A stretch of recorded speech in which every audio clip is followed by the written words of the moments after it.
All right, well, here we are. I want you all to know that every single one of those FMVs opened as a separate window that played on top of the game. I love old games. They're so funny. Well, hello, my name is Tanner of the North, and I'm here with Flame, and would you tell us why we're here, good sir? I can do indeed, ladies and gentlemen. We are here raising money for the charity Child's Play. Child's Play provide toys and games to children who are in the hospital long term. If you'd like to contribute to the cause, you can either click the donate button just below the stream, or you can use this handy little donate prompt in the chat. All the money goes directly to the charity through the Tiltify widget. And we are currently at $2,249.69, which means we've unlocked 4 incentive games so far. We've got American Idol for the GBA, we have The Legend of Korra, the Platinum game, we have Garfield Kart for the 3DS, and Star Wars Masters of Terraskasi. I've stumbled over the bit that isn't the bit I usually stumble over there. That's kind of impressive. Very nice. And if we manage to get to $2,500, we'll also be covering The Simpsons Hit and Run. So if you'd like to see that, then please do consider getting some donations in. So this game, I will say, I have no experience with myself, but I do like me a goofy kart racer. So how well does it stack up in that respect, Anna? I think it does. I think this is definitely one of the best sort of kid-friendly kart racers. It's very easy to get going. It's very easy to play. But the fun part, of course, is being able to make your own kart. I mean, everyone loves that as a feature. So I'm making a quick one here at the beginning so that we're good to go. I'm actually using the mouse controls, even though I am going to be playing this with a controller. I had to install a mod to get controllers working, but I did because it's a kart racer. Of course, you're going to want to have proper controls there. Many hours as a child put into making this stuff here. I can imagine, yeah. It looks like one of them games that you can just sort of dick around with in terms of the karts. When you build karts like this, does that affect how they play, or is it just an aesthetic thing? I don't fully know. I want to say that it does, because it feels like when I played this as a kid, I actually played with a naked kart because it felt faster, but it might absolutely just have been, placebo from getting better with age. Yeah. So we're going to be making our vehicle here. As you play, you do unlock more and more parts, which you can, increase the variety of your vehicle. There's a lot of unlockables, actually, all based off of generic old Lego sets, not necessarily any of the licensed ones. But I mean, people like those too, so there's even some specialty parts in here. You got the themes here. Put on space stuff, put on ye oldie night stuff. Oh, Holy Grail, very important. this is part of the gameplay, so I have to do this, of course. Well, yeah, like it's a Lego game, isn't it? So we want to get some building in. It's also nice to have a little bit of variety on the Lego Day too, given the other two games that we've covered and will be covering are the Traveller's Tales Lego games, the modern ones. So to have more of an old school Lego game in the mix does keep things fresh as well. Absolutely. I will say those flags being on the front of the car look like they will really irritate the driver. Yep, I'm trying to get rid of them. I'm trying to figure out how to remove. No, it's fine, leave them. Make the most lopsided car possible. In fact, you know what? Let's just remove. There we go. Let's remove bricks. Let's do it from the start because I have a better idea. So we're gonna try this a little bit again. Okay, so we're gonna go white in the front. And this game also has one of my favorite features in a racing game. I'm going to show it off after this. Specifically, use it with your create a kart. It's really cool, and I kind of wish every racing game had this. We'll definitely be checking that out momentarily. Okie doke. So, but otherwise, I will say, like, this is a game that I played a lot as a kid. I had the PC version here, which, from what I'm aware, a lot of people played mostly the console versions of this game, which, while they run okay, aren't as good, in my opinion. I've tried them out, and they don't hit as well. I think also there's no multiplayer, which there is in the PC version, but there isn't on the other version, which is strange, because you would expect the console version would be the one with multiplayer. Yeah, that's very much mates around your house play a race kind of game, isn't it? Really? So, yeah, that's strange. It was a strange thing when I watched someone do a playthrough of the console one, and yeah. So PC, the community says PC's best with N64's better and PS1's the worst. N64 did have multiplayer. I think I watched a playthrough of the PS1 one. That's why. Okay. All right, so there we go. And we're going to then want to put on some night stuff because I don't know if you saw me input the name, but I am, of course, making Saber to play as because I have to. Legally obliged. As best as I could make her, of course, because, you know, early Lego sets and all that. So we'll put down a shield at the front. Nice little emblem. We got some holy grails. Let's see, can I get that further up? No. Can I get that flipped sideways? There we go. Nice. That there. Nice. And, one final thing in the front. Oh, I forgot you could get lances! Those look so good. I put Just them up. grabbing a screen cap of the work in progress cart for the Twitter. Of course. This is, again, the most important part of the game. It is letting you create as you always wanted to. I don't think I could put on the lances. Darn it. That's fine.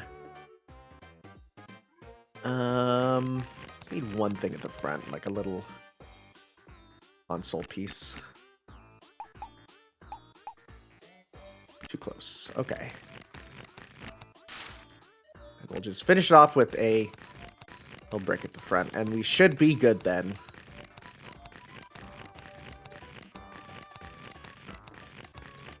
Alright. Oh man, this music is so nostalgic for me.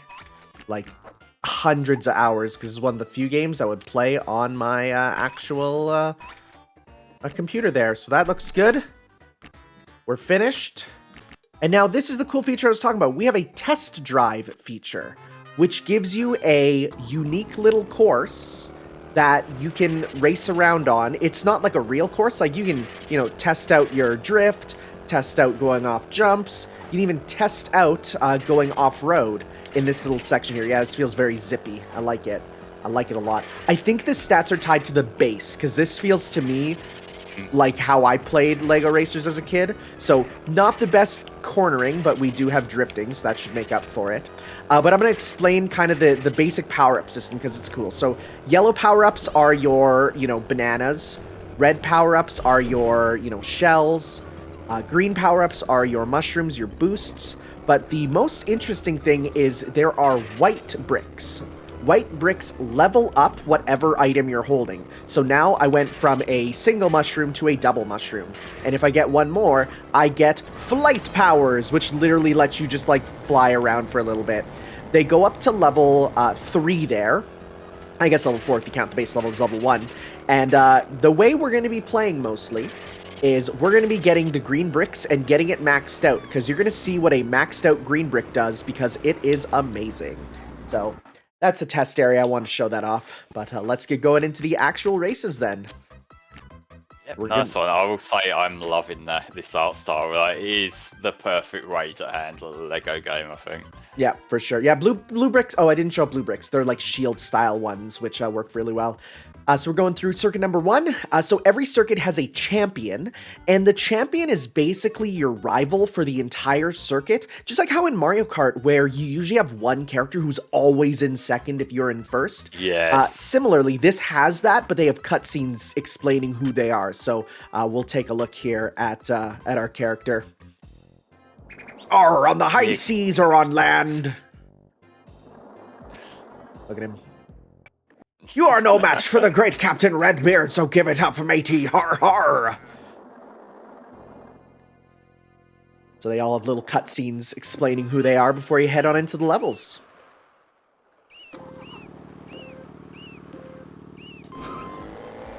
All right. So yeah, I'm gonna definitely be trying to get green up to level 4. You can also get white bricks on their own, which give you nothing, but when you then get your next color brick, lets you level them up. So we're going to be looking for... So see, we got blue up to this level, but no, we want to get green level 3. So that's maximum blue, which is fine, but not what we want. They get more and more rare in later ones. So green level 3 gives you the greatest boost power-up in... Oh, well, I lost it. Well, you'll see, because there's another one right here. Gives you the greatest boost power-up. Time warp. You just Tokyo Tomare yourself to first place. Fuck. It's the best, and if you're in first, it still gives you a massive boost. It's so good. I mean, arguably broken, but cool. Yeah, so obviously I'm going to be playing, my goal is just going to be get as many, level 3 greens. I'll even, slow down to get him because it warps me ahead. Boom. Look at that lead on the minimap now. Like, we were side by side. We were side by side. It's so good. That said, of course, being a game of its era, there is a little bit of rubber banding. You can expect that. However, the best way to do it is wait till you're, near-ish the end and pop a time warp, and you can literally warp yourself beyond the checkpoint and immediately win. It's the best.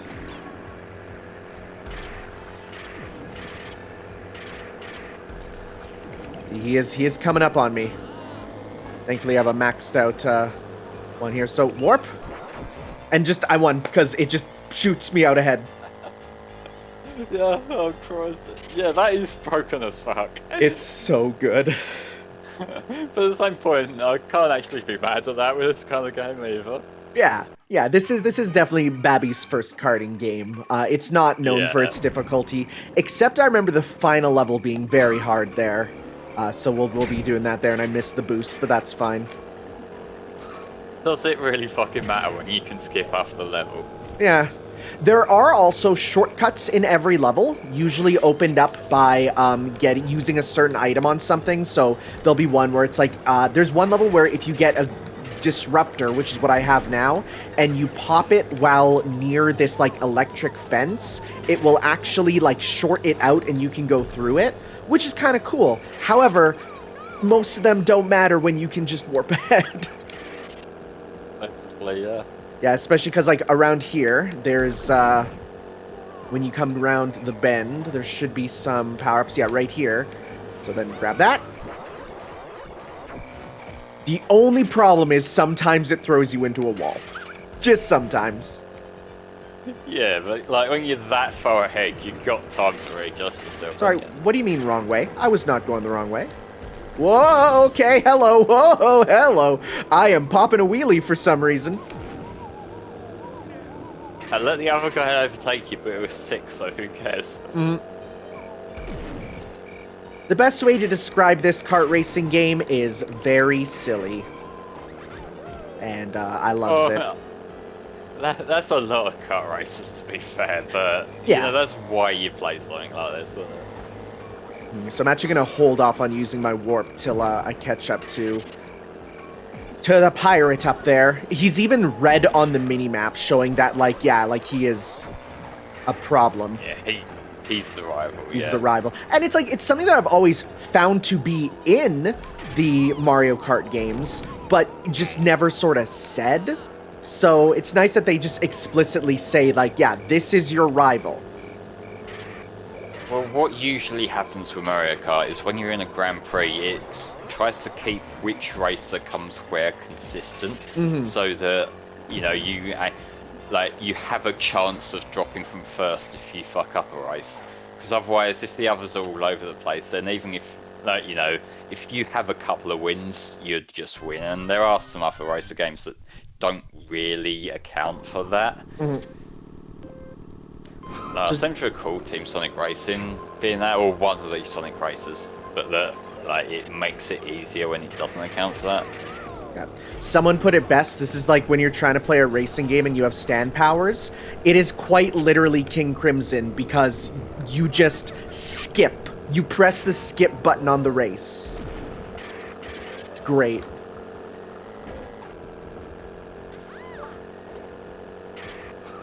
So this is a little difficult to do secret. You have to hit all the blue portals there to get through. Not the easiest to hit. Yeah, go.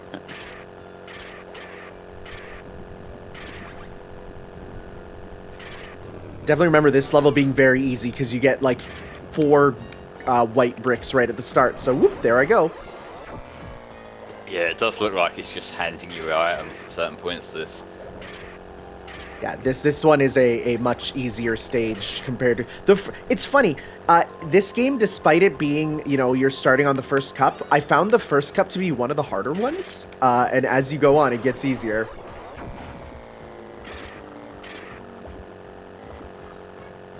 So whenever you beat one of the rival characters, you unlock them as both playable and their parts for carts. So you get to make up, you know, them if you want to play as them, or, you know, use pirate-themed stuff. It's on super weird. It's like playing with some dude with with ridiculously high ping. Yep. Just sort of darting all over the place. I love that. It's like you just see it's like they're still racing, so after a while it's like, it's fine, just give him random points.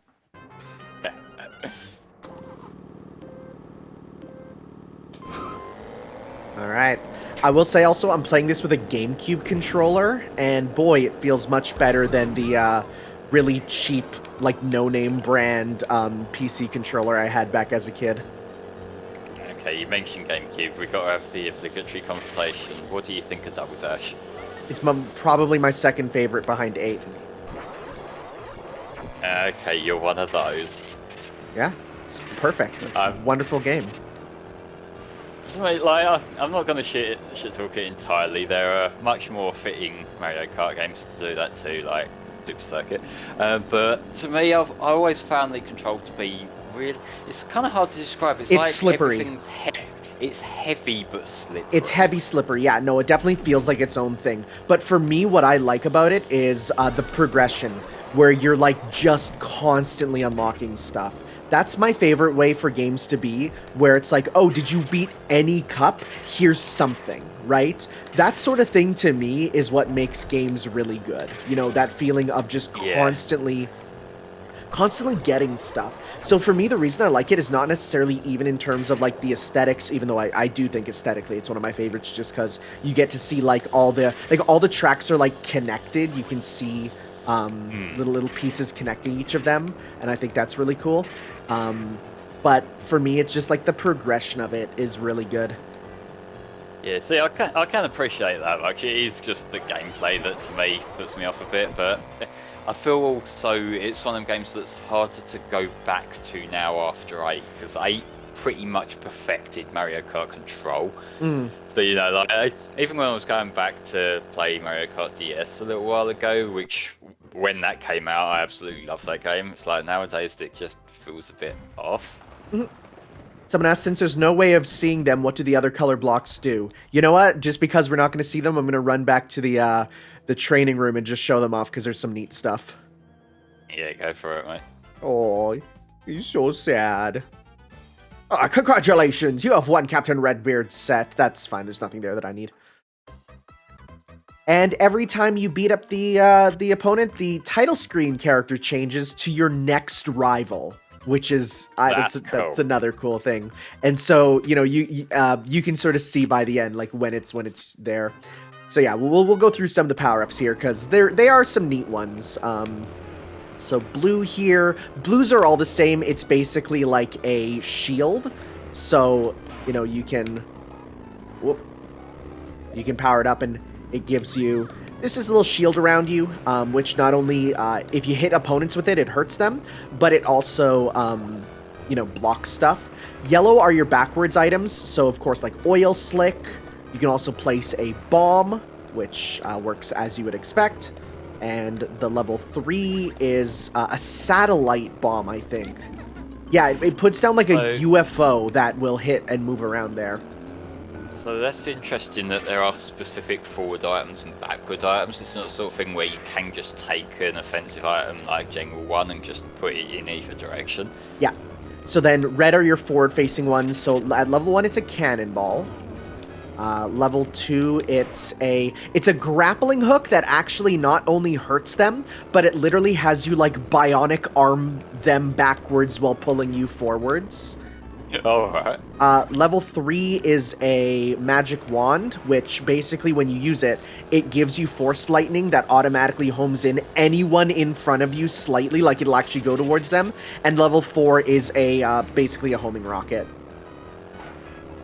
So yeah, I like it for its power-ups a lot. I think it's a sick system that gets a lot of, you know, there's some strategy with picking up what you want, especially because each circuit, like each track, like I said, has its own special thing to use. And oh boy, this game's certainly of its era. let's ignore the oh boy. Yeah, okay. Well, let's go. I'm not going to speak this out loud because, Oh, yeah. Okay. Lego, it was the time. It was the time.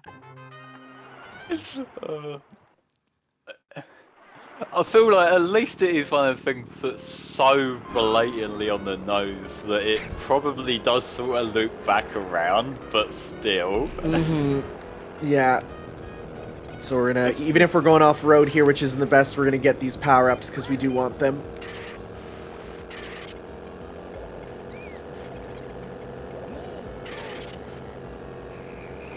This is definitely a game where it's like the drift is so important, or as they call it here, the power slide, just because of the fact that it really lets you take those corners tight, which is important. Yeah, we will see that when we get to Garfield Kart, because in that game, the first drift you do either makes or breaks the race. Alright, this is a weird one where, like, green is a super rare power-up. You gotta, like, get the one green. Oh, so for the rest of it, you have to actually play the race. I guess so. Well, or I could just get the one green and, well, continue on. Yeah. Oh, crocodile. Thankfully, like Mario Kart, if I get second for, like, one race, it's fine. It's point-based. Yeah.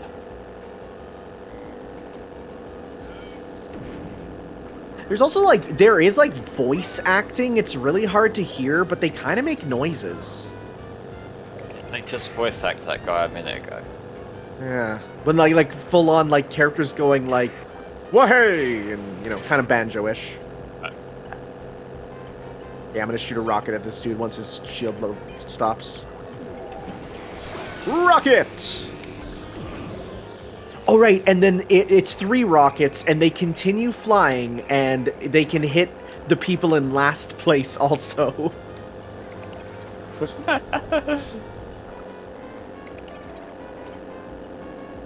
There's a look back button also, as should be in every kart racing game.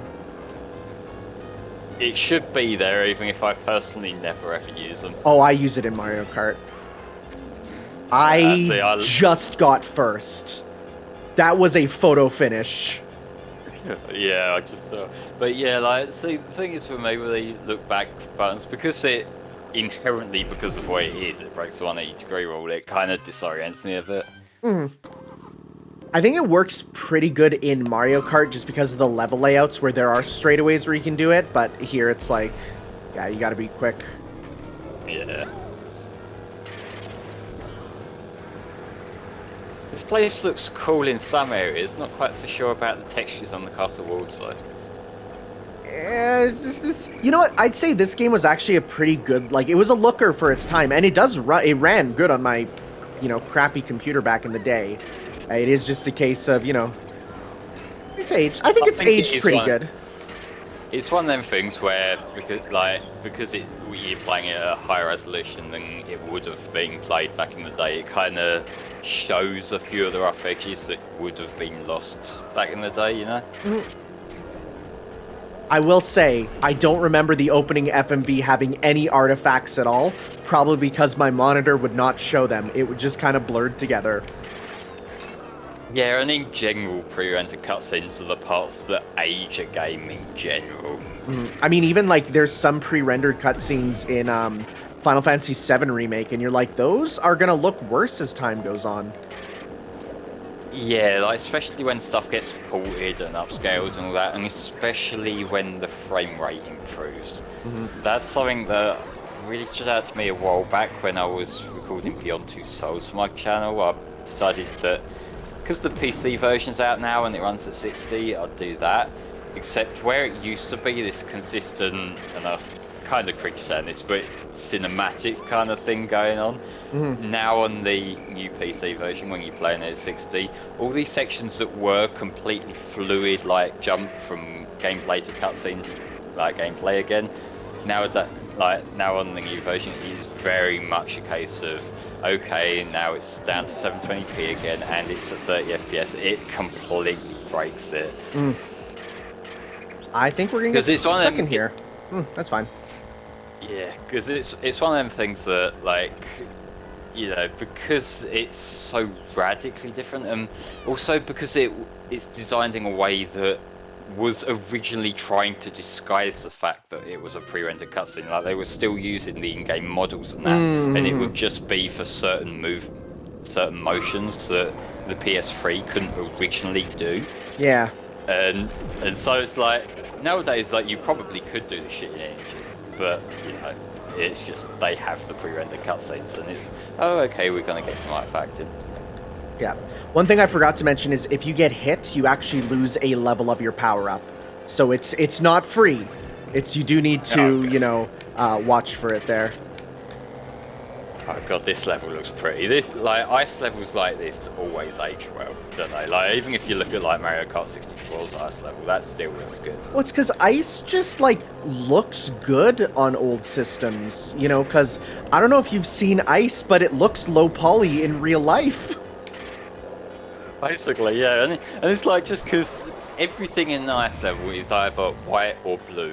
So as long as you can do those colors well, you're fine. As long as you can put in some, like, highlights there, right? Give it the nice highlights. That's all you need.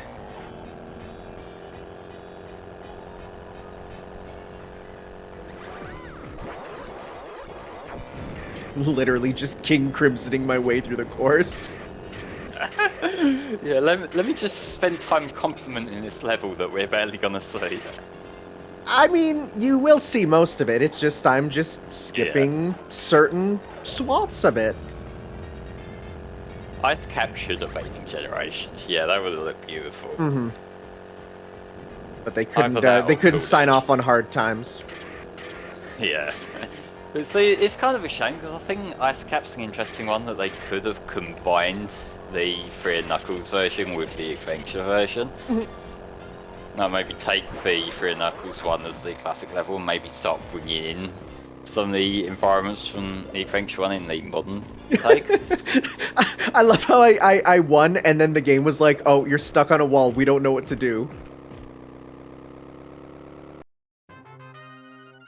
What I noticed whenever Tanner's streaming, the stream doesn't have a option for quality. Well, I don't know why that is.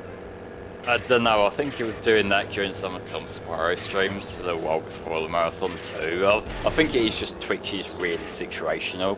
I think they only have so many servers available, and so like during peak times, it's a lot more stingy with the quality options and you're less likely to get them.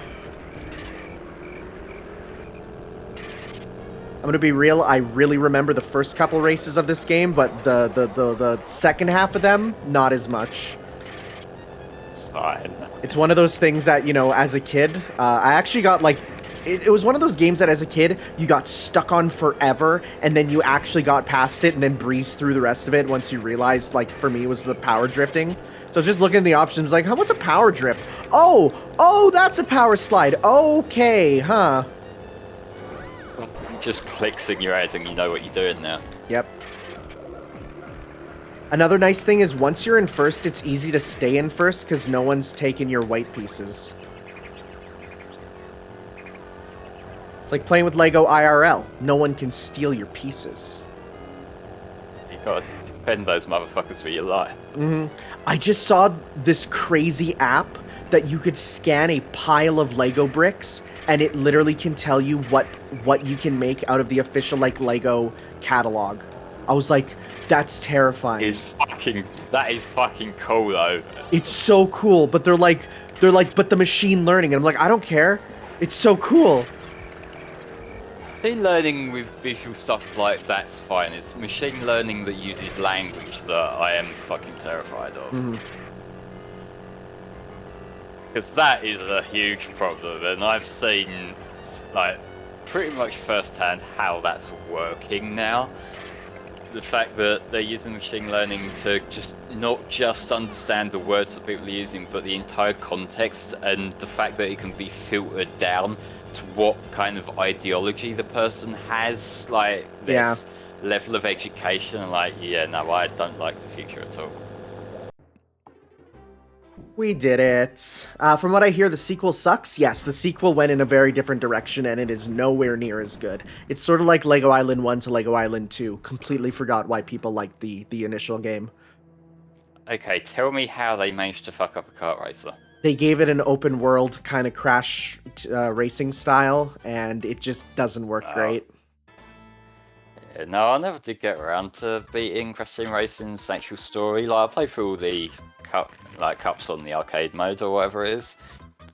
And it's pretty cool. It's just, you know, never got around to it. Like, I've played quite a lot of these kind of kart races, though. It is arguably one of my favourite genres of games. Like, I've obviously played through all the Mario Kart stuff and whatnot. The Sonic, Sumo Digital ones are great as well.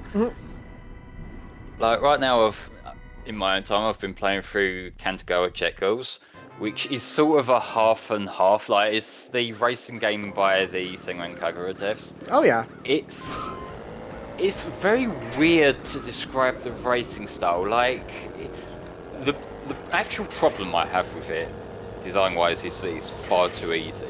But in terms of the gameplay, like how it actually controls and that, it controls smoothly, but not at all how you'd expect a jet racing game to control. Like, it's not your Hydro Thunder. It feels I wouldn't say stiffer, but in a way that's still fun to play. Yeah, I mean, that makes sense, because, like, I've played all the Senran Kagura games, and there's no difficulty in them. It's fun! Yeah. You do cool Devil May Cry combos and stuff, but it's not hard at all. There's no difficulty. Even the hardest missions, just no problem getting through. Well, I haven't played many of the games. Like, I've played, is it Burst Renewal, the PC remake of the first game? Yeah. That one's got a weird thing where you've got, like, every single level is, like, piece of piss easy, and then the boss at the end, the Orochi kind of thing. Yeah. It's like, okay, yeah, you need to go grind. Yeah. and it's like it catches you off guard because it's like up to that point it's literally just a mash buttons to do cool shit kind of game. It's a Muso, is what it is. Yeah. I love how it's like, what do we talk about when playing Lego Racers? Oh, Senran Kagura. Yeah. Well, Gold member's asking what is it even about, and like mostly you're right. There's the fan service, which has been toned down in Kentucky Jackals, which is kind of a shame. Yeah, it's only rated T, which is surprising. Yeah, I can kind of figure out why. They wanted it on PS4. Yeah, they wanted it on PS4, and Sony absolutely hate fun nowadays. It's like, if you want, like, whenever there's a game that's a bit risque, like an anime game in particular. That oh yeah, no, you can have as much Western or real people having sex as you want, but God forbid they look like an animu. Yeah, it is weirdly inconsistent in that respect, and like I know why. I know it's kind of a murky discussion why, but Sony are the biggest offenders right now with that kind of stuff, and the reason why I think that's a problem now is like it's one thing if it's like the PS4 version and the PS5 version is GIMP, but you know there's an alternative on PC, but that's not cost effective for developers to make two different versions. So what ends up happening, like with Kentucky Jackals, is that nowadays it's like if they want it to be on that at all, they're just gonna censor it in general. That's the bit that I don't like about this. It's not being rated M because it's gory, it's being rated M because there's anime titties bouncing everywhere. Everywhere, and they explode out when you do certain attacks. Yeah, and when you get hit too much, the character's clothes come off and shit like that. It is absolutely indulging in it. Oh, like the series was literally made when, as soon as the 3DS was announced, the creator was like, all right, titties in 3D. I gotta do it. I gotta be the guy. And he did it. Shoutouts to him. He did it. It's like actually saying out loud what everyone else was thinking. Yeah. Yeah, Nintendo have been getting a lot better in recent times with not censoring stuff, because like there was a period of time during the Wii U era where they were like the Treehouse would just cut out anything they could. Like, as far as I know, a lot of the anime games in recent times since the Switch come out have been a bit better, with the exception of, sadly, of Tokyo Mirage Sessions. That didn't get a uncensored version, which is a shame because that was a game that they really butchered for the port, like for the localization in my eyes. Still a good game though. Still fun. I've been playing through it recently. I'm enjoying it. It's just, you know, when they completely change the context of the entire scene. Like, again, it's one thing when, you know, they just blur out some titties or something. But, like, when we had this Gravure scene that we're now having to awkwardly recontextualize as a fashion shoot, except we've still got the guy making the sort of creepy poses and shit. And it, like, you know, it doesn't add up. Mm-hmm. Come on, Protector of Memes. The Vagina and Bones thing was a meme. A lot of people use that as like the smoking gun against people who complain against it, but that was an established meme that the guy was playing with. A little bit tighter that time because there's not a lot of green on that course. Yeah. Well, the Switch version, at least, was Atlas's call to my understanding, and that was because they had the like fully localized version from the Wii U one ready to go, and I assume it was just easier for them to just keep it consistent than to have to make two versions again. Mm-hmm. Yeah, because they did it worldwide with that version. Even Japan like, got that one. Japan, yeah. Can't be a shame. Which even Japan was like, hey, come on. Yeah. Fatal Frame 5, I don't know, but I seem to remember that was another one that got a lot of edits on the Wii U. It's weird that one's coming out on PlayStation and PC also, because there was a lot of Nintendo stuff in that game because they co-funded it. I wonder if they're going to just leave it in or if they're going to remove it. I don't know, like, it might be one of the things where they have alternate kind of stuff to stand in for it. Well, because like when the Wonderful 101 got released on everything, they kept all the Nintendo stuff in, which is weird. Like the only thing they changed was the Nintendo logo at the start. Instead, they switched over to "Don't play too close to your screen." But like the character with a DS and a Famicom pad on his head, that's still in. Yeah, might as well. Whoop. Yeah, if you're boosting, your power slides are like super powerful. You turn really fast. It's one where you want to kind of tap the power slide, not hold. Because there's no boost or anything. Yeah, protector removes, that might be a big part of how they're getting more loot stuff on the Switch now, because like the cheap indie game scene is pretty much where you find most of that stuff, aren't you? Like, if you look up, like, the worst example of that I remember was when Xbox Live on the 360 had that, like, Xbox Live indie games marketplace that was, like, a separate thing that basically anyone could publish to. And, like, there must have been, like, 20 different variants of sexy poker and shit like that. I want you to open up your Nintendo Switch right now and search the shop for the word hentai. You will be very surprised. I am going to do that. Do it. I was surprised. Okay. Let me look up. Okay, where's me the starters thing? Lego Racers, a family game.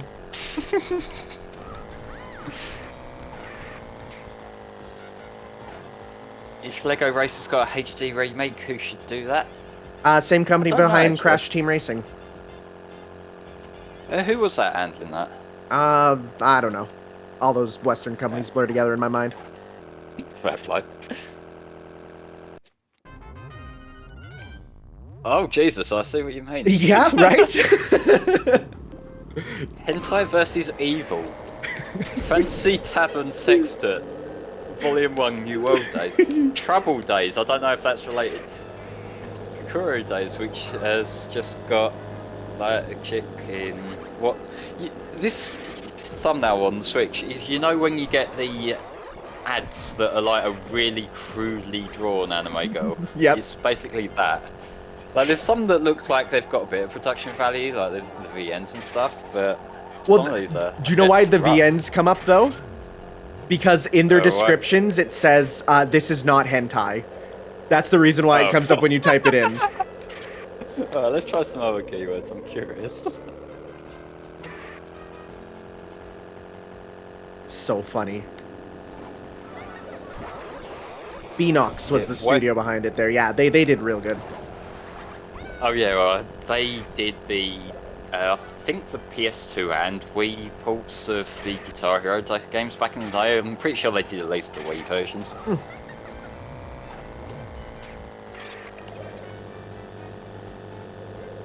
Might as well start using the other items. Like, honestly. If I get them. I found that Waifu Uncovered game that was mentioned in chat earlier.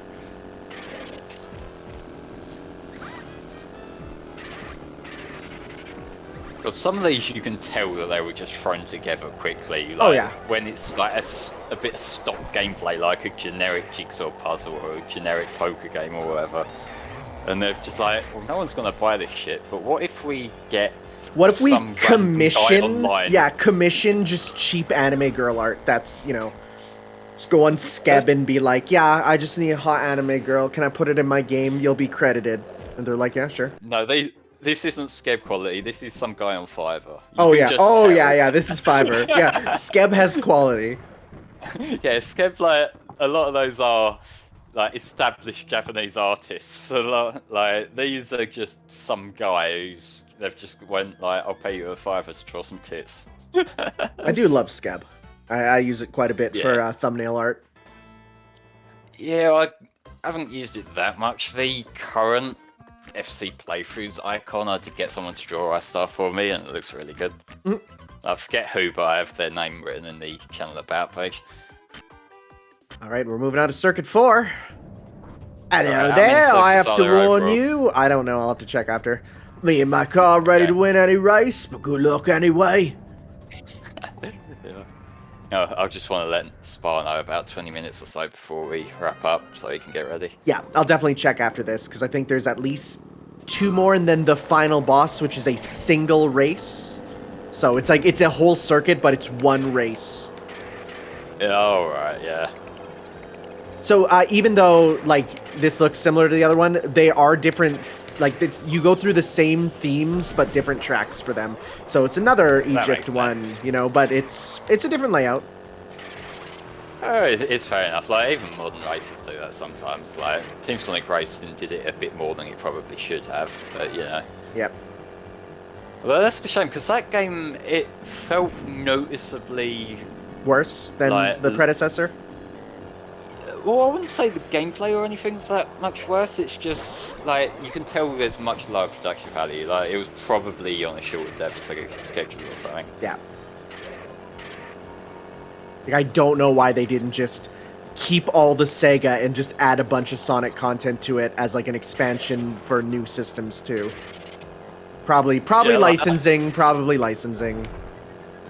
See, for me, like, I'm happy with the idea of having a Sonic-specific racer, and the reason for that is that, in theory, it should give them the freedom to just go, like, get some deeper cuts with, like, you know, area choices and stuff like that, characters and whatnot. The problem is that they didn't really take advantage of that, because we still got a lot of obvious picks. We had the Seaside Hill, we had, like, the hero shit in general, Planet Wisp, and pretty much the Generations levels. Mm-hmm. And it's like, come on, you know, like, the only one we got that I couldn't see coming straight away was Sandopolis. Mm-hmm. The Sandopolis levels were cool, but, you know, I kind of would have liked a bit more than that. I do miss Sonic Riders. Cool yeah, I would be cool with a new Sonic Riders, but I think Free Riders kind of killed that. Oh, murdered the franchise. Cold blood. Absolutely. Like, I said it in the LP, but it's... like, bear in mind the history of the Sonic series and the weight that this statement carries, but that is the biggest example of just what the hell were you thinking? The biggest example of, hey, we have a gimmick thing. Make something now. Yeah, and there's literally no way it could have worked for the Kinect. Like, there's no way that you can accurately translate Jetball racing to, like, a fucking jump around in your living room sort of thing. It just isn't gonna work. I don't know, maybe just everyone who played had the wrong skin tone. You know? God. Just seeing all that stuff about if you're the wrong skin tone, the Kinect can't see you is so funny. Yeah, like, everything about that, like, it gives off the same sort of oops kind of feel to, like, the facial recognition systems that can't tell one Chinese person from another. That was a big scandal a while back. It's like, Jesus Christ, like, that's the sort of thing you would, like, triple check his fight.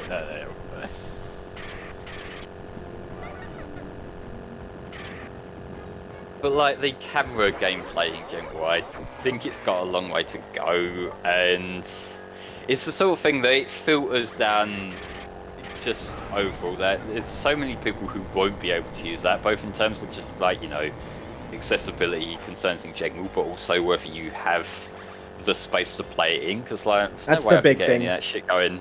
Yeah, I can get that shit going right now. Like, I have my desk, and behind that I have my bed. Like, yeah, okay, cool.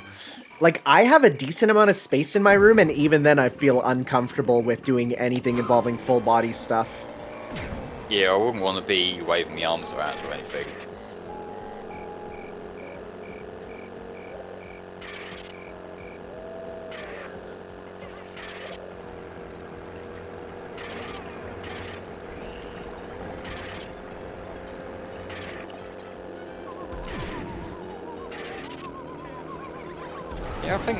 Yeah, I remember my family had a toy on the PS2. I remember that being kind of okay, but it was another one of the things that it exists as a gimmick, and any, like, properly fleshed out game that tried to use it, it would just be a detraction. iPet was pretty good if you're a fan of, like, Nintendogs, and that's about it. Yeah, but I, you know, got Nintendogs for that. But you can't make him be a little gremlin. Like, because you can literally dress him up as a gremlin from Gremlins. I have a rule dog for that. She can bark at anyone who comes near the house, it's fine. Yeah, the dancing game seemed to do alright on Connect, but that's basically it. Yeah. And I'm gonna be real, you won't catch me dancing anytime soon. It's not something I do. Same. I remember being a bit disappointed back in the day when Harmonix kind of moved their focus entirely away from Rock Band onto Dance Central for a while. It's like, I just don't really care. No. It has its audience, and that audience ain't me. Basically, yeah.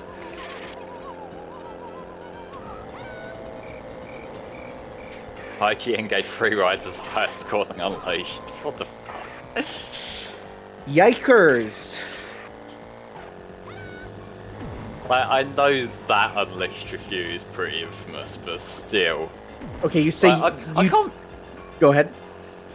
I can't think what positives you could give Free Riders other than the music, but even then, that's the sort of thing that, like, if I'm enjoying Free Riders music, it's not through playing Free Riders. I'm gonna check how many cups there are after this last race here, so you'll get a chance there. I just gotta beat this one. And someone said, "What? You didn't play DDR? DDR isn't dancing. Like DDR's fun, but it's not dancing. You can't call it dancing. You're tapping singular directions. That's not dancing. If that was dancing, then put me on Dancing with the Stars. But it's not." I mean, if you're using the proper mat and stuff, you are sort of throwing your body around awkwardly, but still. Yeah.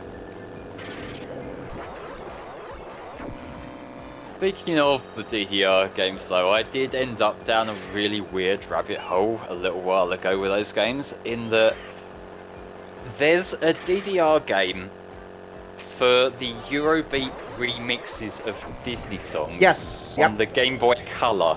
Okay, didn't know it. Okay, I knew the first part, Yeah. didn't know the second part. And so they have tried to make 8-bit versions of said Eurobeat adaptations Oh my of God. Disney songs. They actually hold up okay. Like, some of them you do lose the main melody a bit, but the fact that they were given that to work with and they made something of it and it's not terrible is genuinely impressive. I mean, one of the most popular things on like bootleg NES carts is NES ports of DDR there, and if you've never heard the NES try to sing lyrics, you'd be surprised. It actually does fairly okay. Well, it's ultimately just using the lead instrumentation track on the sound chip, really, isn't it? And it, like, if you've got a strong melody, then that is gonna carry across. All right, we're gonna get to check here how many cups are left.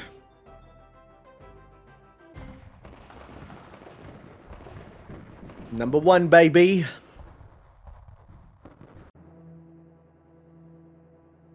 More like Indiana Slow and the Temple of Slug. Yeah, got him. Yeah. Yeah. How will he ever recover? Let's see here. So we can go, let's see. So we did, okay, so we beat that one. So we got 1, 2, 3 more cups. Oh my fucking god. Protectorate Memes, I just opened the IGN review of Sonic Free Riders. What score do you think it got, Tanner? 9. Close. What? It got a 7.5 with a score good. Dang. That's just what it says. 7.5 good. I like how they gave this guy like a very, very thick German accent. He's like, "Und I will win." It's like, that's good. I like that. You can put that in. Just don't put in that tribal stuff. I'm gonna check. Is there a shortcut behind the waterfall? I think I remember there being. Yes, there is. There's gotta be. It's literally gaming law. Is there a waterfall? Something behind it. And if it's not, they're a hack of a game dev.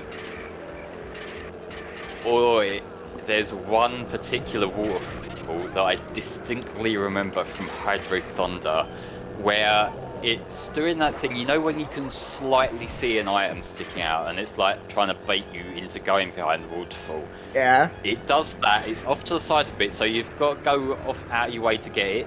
You go through, you pick up the item, and then you just crash because it's so close behind it. It's a complete fake out, and it is bullshit. That's funny, though. That's funny. I like that.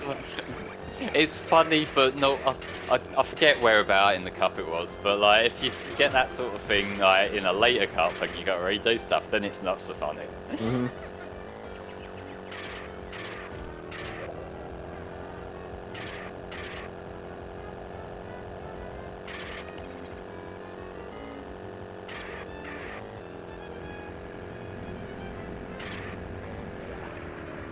Yeah, there's some shortcuts that don't need an item. You just hop on in and you're good.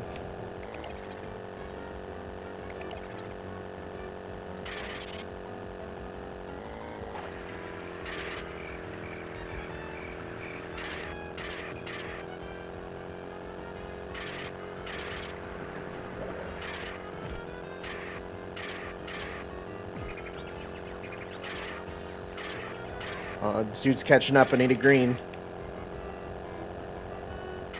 No greens. Fine, I have a... There we go.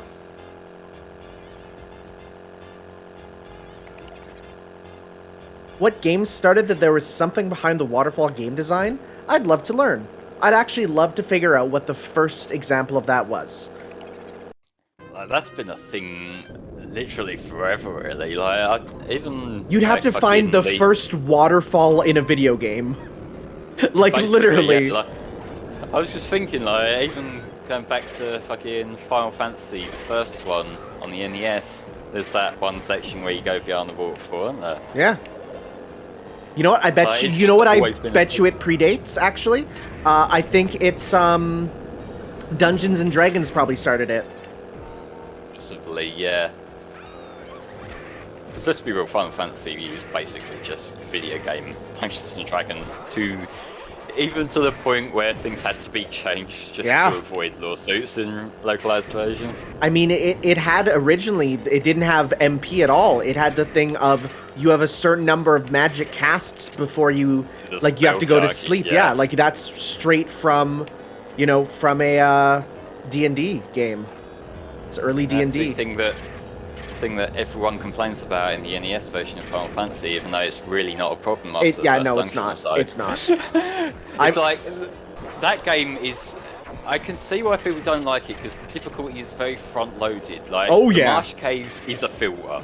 You know, like, if you don't like the Marsh Cave, then that's where you're going to give up. But after that, like, if you're doing the basic level of grinding that you need to be a decent level, you have got yourself enough money to be constantly stocked up with enough potions and heals to, like, cover you for the whole game, really. Yeah, I played the PS1 version there as part of the Origins collection, and it is just like, yeah, once you get past and, you know, hey, did you go to the Peninsula of Power? You'll be good. You'll be good. Well, you'll have a comfy time throughout. Or even like on the NES one, like the NES one, I adore how much of that game just doesn't work. Like the intelligence stat does nothing. Oh yeah. Like it's just like, so, you know, like it's obviously intended for your magic skills to power up over time, but what it basically means is that you're actually better off just hitting stuff most of the time. Has there been any donations in a while? I kind of forgot. Not recently, no, but we are raising money for the charity Child's Play. And Child's Play provide toys and games to children in the hospital. If you'd like to donate, you can click the donate button just below the stream or use this little prompt here. We are currently at $2,249.69, nice. And if we manage to get to 2,500, we'll be covering The Simpsons Hit and Run during the incentive block. So if you'd like to see that, that would be Tom playing that, then please do get your donations in. I'm using the Force Thunder here.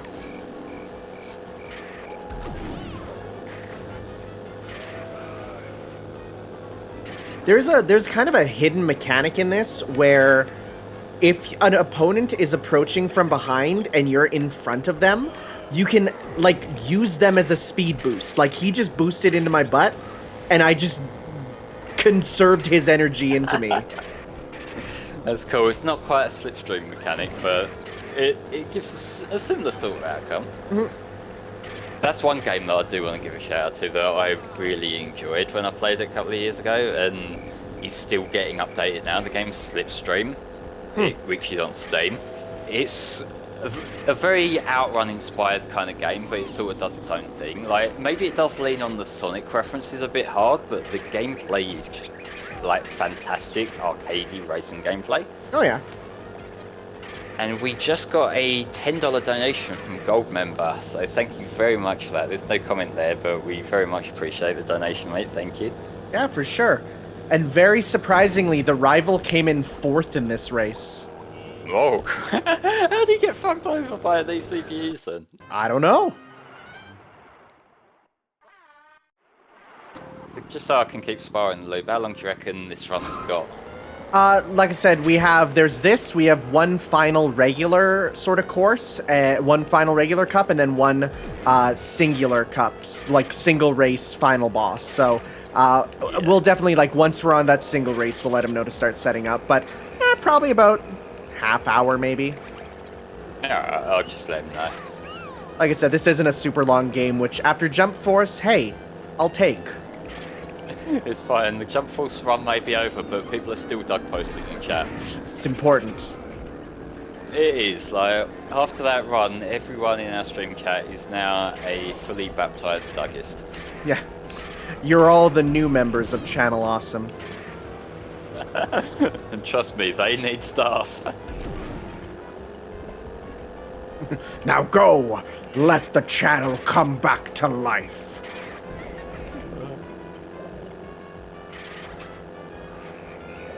If you give Doug another 2 or 3 years, he might notice all the stuff's gone.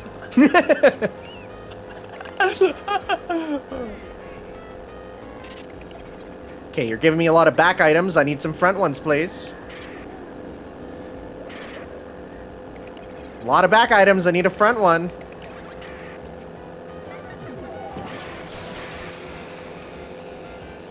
Cool, just went right through him because he had his thing on. Oh.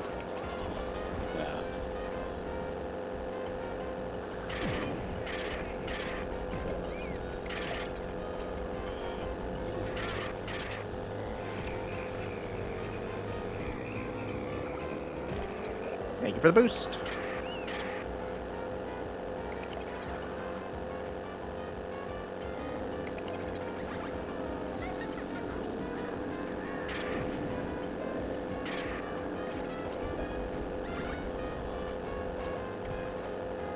Yeah, we're gonna get second here, which is fine because he came in 3rd last time. Yeah, you got a little bit of leeway with your points, don't you? Mm-hmm.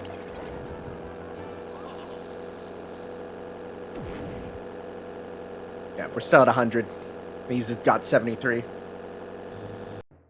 Oh, we won. So one more cup, and then the final boss awaits after that. That's one.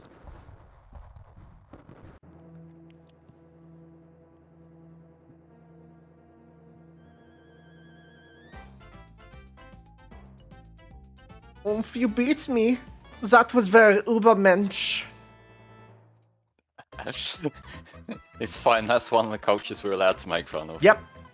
We got sick Robo Chick here, looking straight up like the chick from MCU, who I forget who got ripped apart. Alright, her name is Gypsy Moth, which I don't know why. Yep, Dr. Waddle D, this is the same Hellfire common she saw yesterday, for better or worse. We have our fun here. Mm-hmm. Oh, you think you can outrace a veteran pilot like me? I'd like to see you try it. I understand. Dang, she kind of bad, though. I do like her tank that she drives. As a kid, I'd be like, yo, I want to drive that, and then I'd use it and be like, oh, never mind, it's slow. Oh, come Those on. Blue wheels though. God, they just. Oh, he's got the UFOs that drag you back as well. Yeah. If you Oh, get yeah, a I do remember you saying that now. if Yeah. you get a blue shield, you can shield through that though. But this is easy because like right over here you get a bunch of power-ups, which of course I just missed one.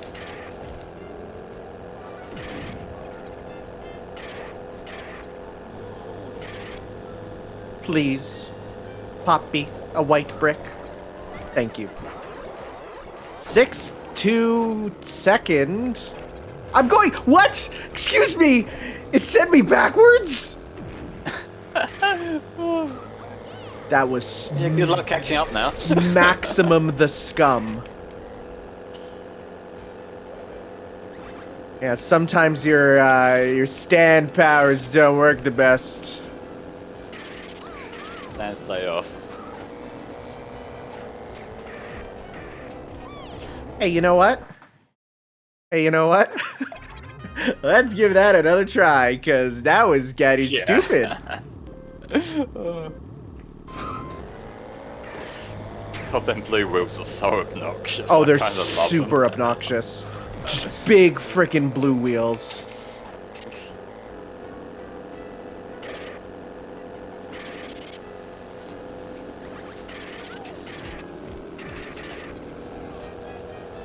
Okay, we got 3 white. We just need to find a green. Which we got.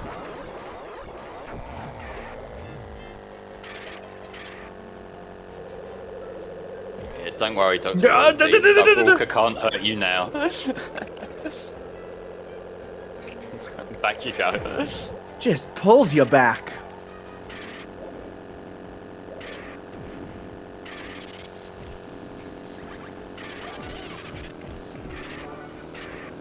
Okay, need to find a green. Need to find a green. The mummy curse basically places like a barrier that when people pass through it slows them down. I gotta be honest, some of these level gimmicks in this particular track look kind of annoying. Yep. But thankfully there's a lot of white bricks, which mean you can warp very easily. Good.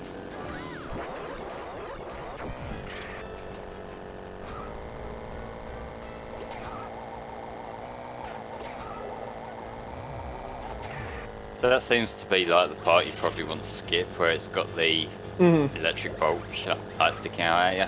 Yep. Oh, is Came Gypsy first. Moth gonna come in last? No, second, okay. I was like, what? Alright, Legends of the Hidden Temple.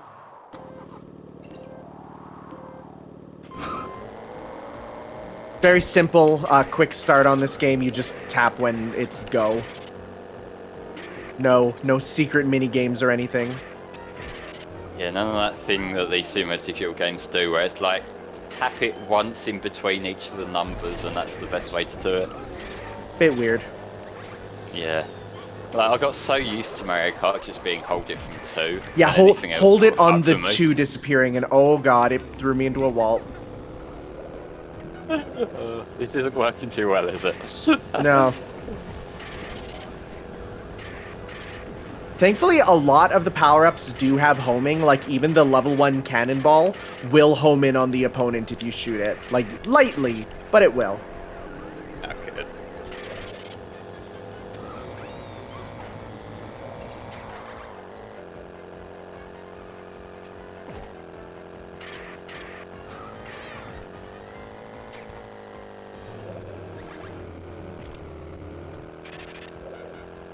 This is a game where I do find myself, like, letting go of the acceleration more than some kart racers where you never do that. Yeah, it's like, pretty much, unless you play a Mario Kart 200cc, you Yeah. usually just, like, yeah, just go.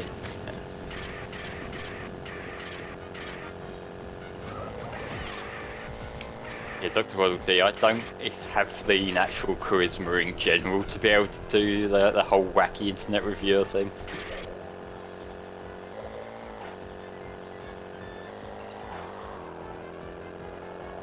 I think it works well if you live alone. If you have other people living with you, you're not going to be screaming about a bad credit card. Unless you have one neighbour who's just genuinely concerned for you. Mhm.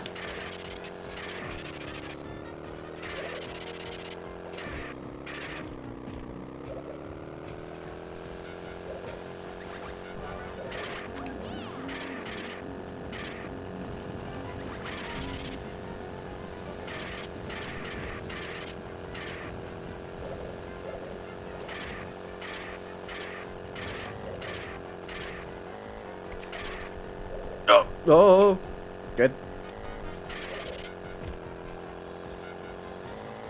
And that should be this one done. This, well, not the cup, but this course. Yeah. Yeah, this game does have a good soundtrack. I really like it. It's very chaotic, which is great. The intros, yeah, super great.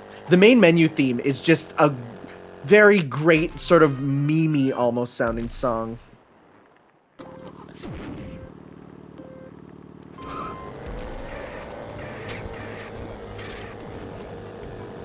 Oh, so we got Lego and we got Pirates. That's a good sort of bit of teaser what we got coming up later. Look at that. This was completely intentional. Of course. It wasn't. We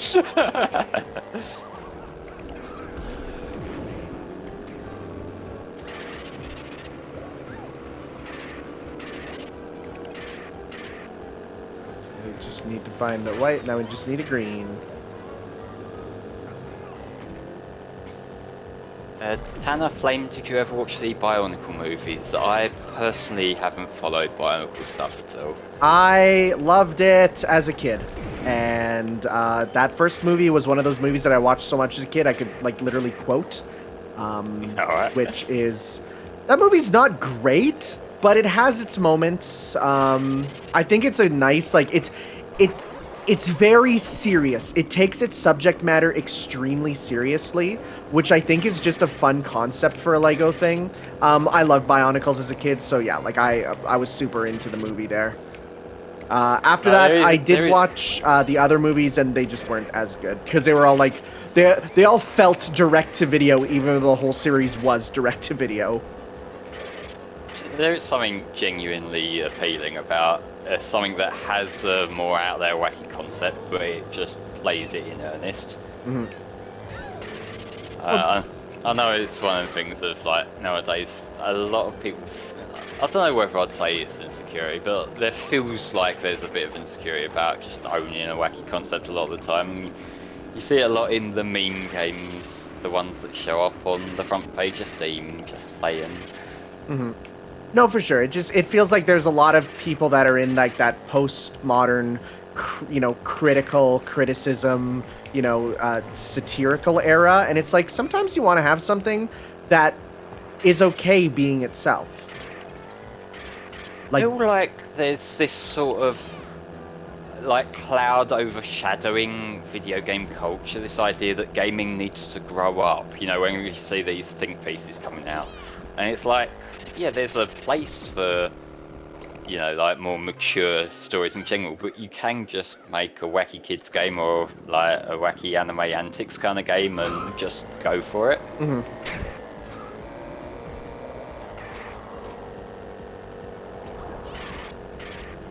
I'm taking no prisoners on this course because I gotta win this. Yeah. Warp speed! Thank you. Tanner, I think this will be a you question. Thoughts on Space Jam 2 and New Legacy? I have nothing. I don't care. Alright. I never watched the first one, so I got no... Like, I'm used to... I watched the first Space Jam, but it didn't leave as much of a lasting impression as it seems to have on the world as a whole. Like, it seems like everyone's like, yo, they're making a new Space Jam and it's ruining my childhood. It's like, if your childhood was Space Jam, I seriously think you should have been exposed to better media. Just a Looney Tunes sports movie. Like, what's the big deal? I get it, the meme song. The meme song's fun, but I don't know.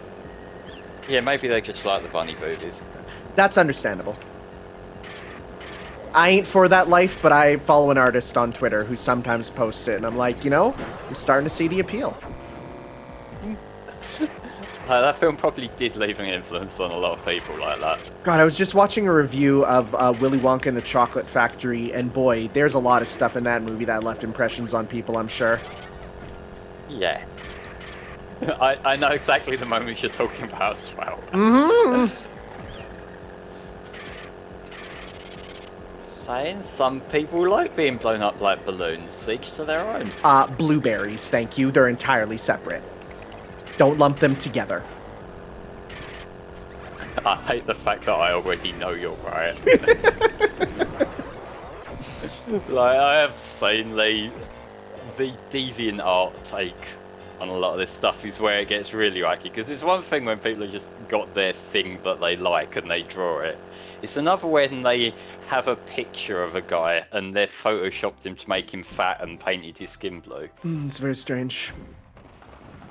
All right, well, you might as well let Spar know we're moving on to the final boss. Except we're gonna make a final vehicle also to give him a bit more time, because now that we've unlocked all the parts, we can soup up our ride and get big stupid blue wheels. Oh yes, we've got to. So that's the final boss there, Rocket Racer. All right, we're gonna go edit racer, build car, remove bricks. All right, let's build. Let's see here. So some things we're gonna want. I'm just gonna use my mouse. It makes it easier. Yeah. Okay, well, no, first off.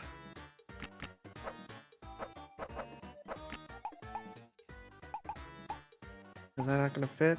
Nope. Okay. That should go to blue.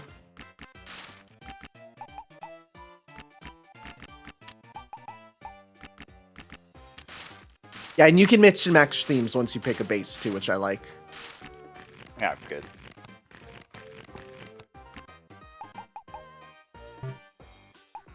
Oh, can't do that.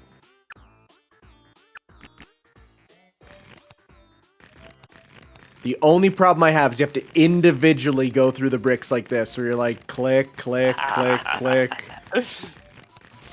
Yep, this is a product of its time, alright.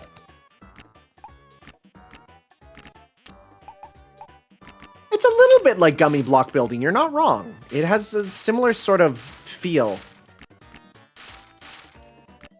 Alright. The interface looks quite similar, to be fair.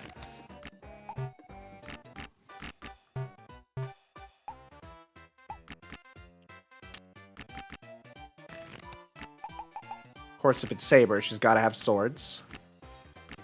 It's mandatory. Did the swords do anything? Nope, this is all aesthetic. The one kind of cool thing that is in the sequel to this is if you are, you get hit, you lose parts of your vehicle, like the bricks fly off. They don't do anything, but it is a cool feature. Is there a parts limit? Like, can you only have so many parts on this?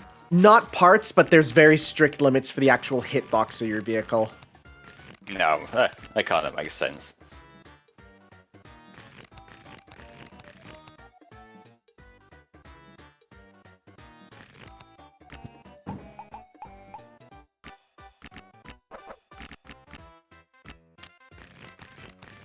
And there's also a height limit too, of course. Yeah.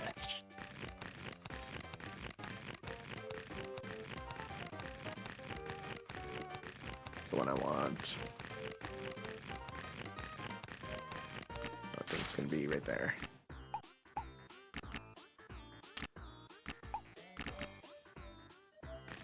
Can't we no, you can't make a donut car because that implies round, and there is no round in this world.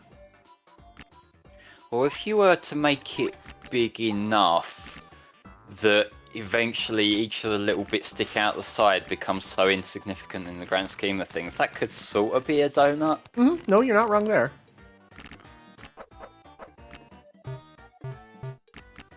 that's how round things work on your screen right now. Oh, that's true. Pixels be wild. Oh, can we fit the jet engine? Is that jet engine too big? Oh, we could fit jet engines. Oh, just make it as over the top ridiculous as possible. Oh my god. Oh my god, look at this. Look at this bad boy. Can we fit something in the middle there too? We totally can. This is fucking stupid and I'm all for it. It's how you do it. How we gotta win. I think there is a... Can we fit this on the back too? No. There's no way. It's too big.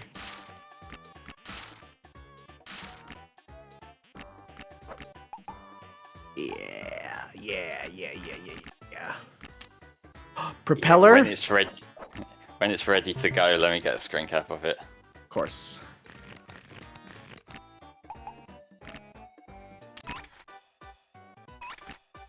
We get Holy Grails on the top too. Is it big enough? Let's see.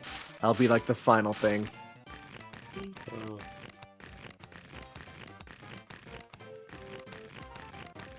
There's the Grails.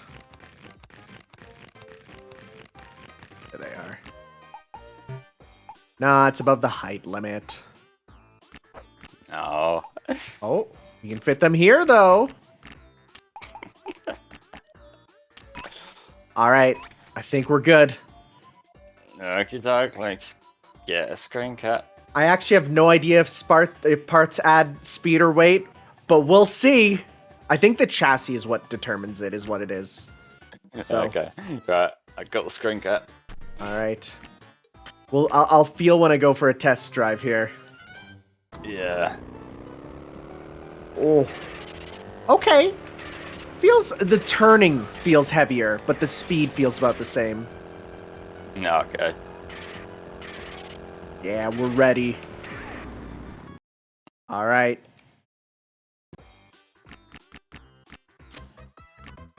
Final circuit. Circuit 7 is the Rocket Racer Run. It is a singular track that I remember being a pain in the butt. Okay. And we're gonna meet him. See, look, we're like, haha, we're great, we can do it. He's like, congratulations, you've proven yourself to be a true LEGO champion.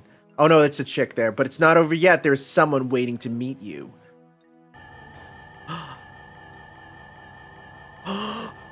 It's him. It's the dude.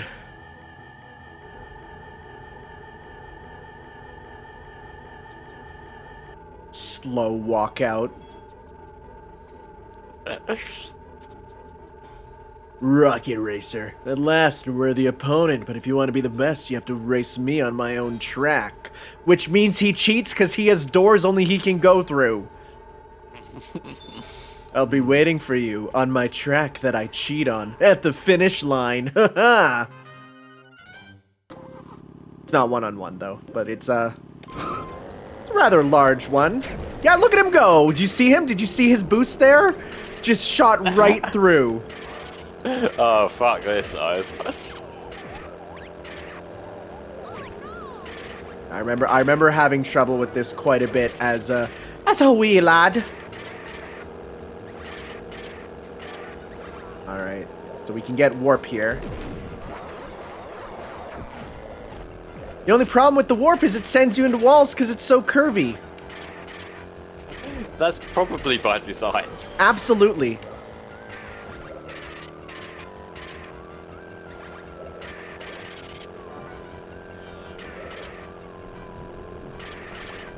I remember this track just being a pain in the butt. Looks it.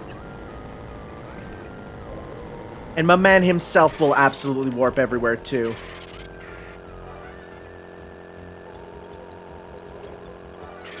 It looks like you could take a wrong turn and completely fuck yourself over in parts of this. Kind of. It's still a straight line. There's only one circular part. Alright.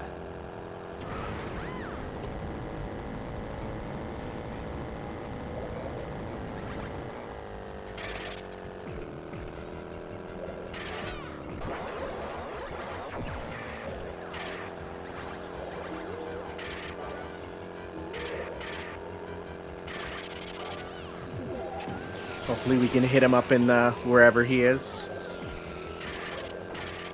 He's literally lapping the CPU right now. Oh god.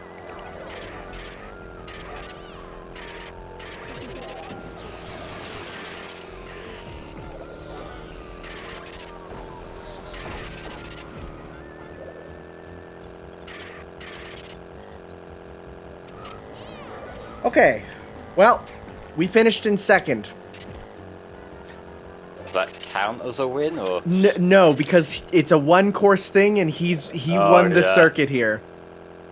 Okay, wait. So, this, I beat it once. It's ridiculously difficult. I think there's a special trick to it, too. I'm just going to... Well, I'm not going to do that there, because I can't do it. Can you just look up a tip for how to beat Rocket Racer? Because I remember it being, like, ridiculous. There's a strategy. Let me have a little look.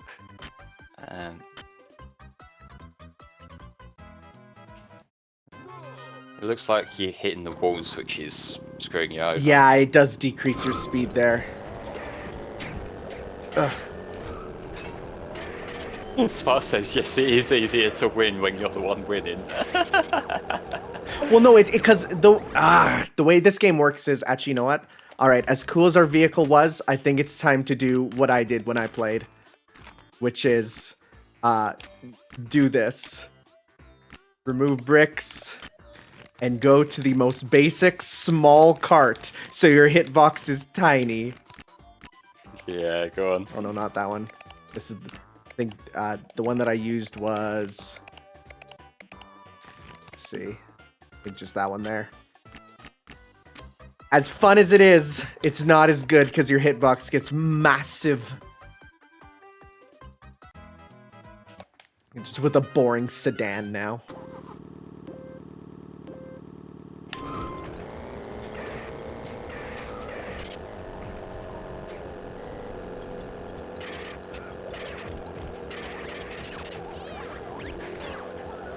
Okay, hopefully he can't take the warp right after me, which he totally did.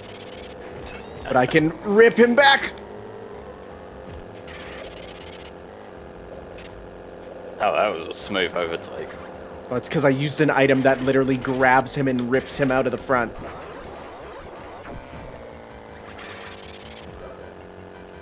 Okay. Okay. Another warp.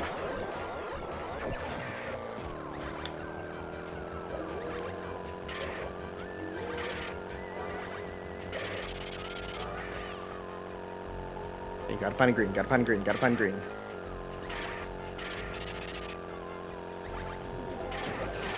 Green. Okay. Alright. Into a wall, because of course! I love video games! I'm watching him slowly creep up, or not so slowly creep up, like he totally just fucking rubber banded there.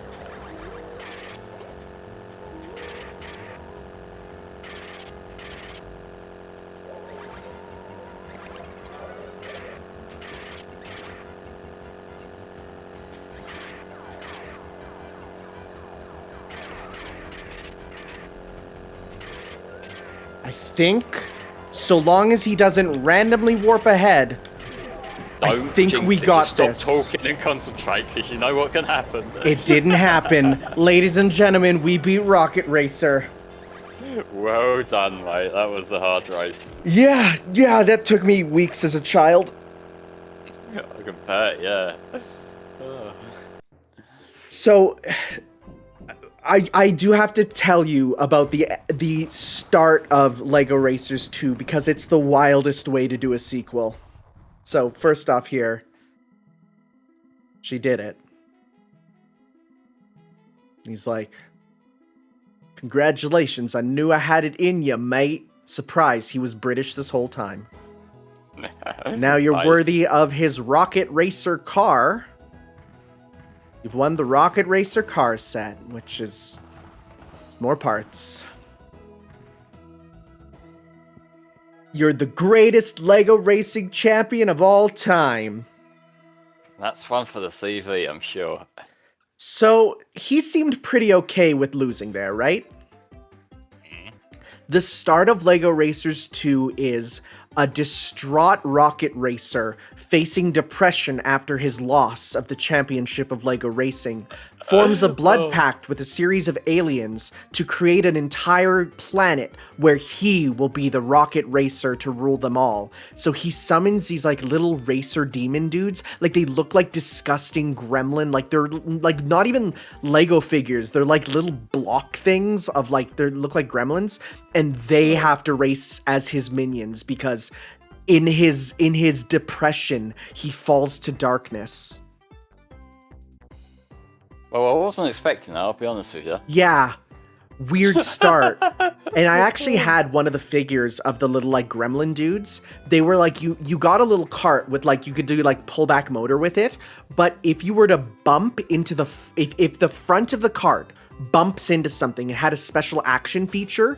It literally, like, you push in the front and it ejects the racer. So you pull him back and he crashes into a wall and the racer like explodes out. That sounds like a good way for pieces to go missing. Like, because it's literally like you push it in and the thing that holds down the racer flips up sideways and launches them out. It's kind of cool. It was a cool little action feature, but it was just like a surprising thing. Yeah. Well, that was LEGO Racers, a game that I played a lot as a kid and had a fun time with here. Special thanks to all the children who gave their valuable input. Aww. I like that. Yeah. It looks like Spa's just getting set up for LEGO Pirates now, so... Yar har har, fiddle dee dee. Yep, so... coming up next will be Sporanda with LEGO Pirates of the Caribbean. I'll just say before we wrap up that we are currently standing at $2,309.69. So thank you to everyone who's donated so far. And if you're able to, then it will be very much appreciated if you can keep the donations coming. For sure. I stand by what you all said. Looks like you're having fun with your cursor. I am. I'm moving it to the music because I, as a kid, used to idle on this screen so much, so it's like stuck in my soul. So fair enough, fun. Yeah, mate, when you're ready, sign us off and we can hand over to Spa. Yep. Thank you all for watching. If you want more content of me solo, I'm just going to say Town of the North. Go follow there. But for now, keep on watching the marathon, and we'll see you later on, and enjoy LEGO Pirates. We'll see you then. Ciao.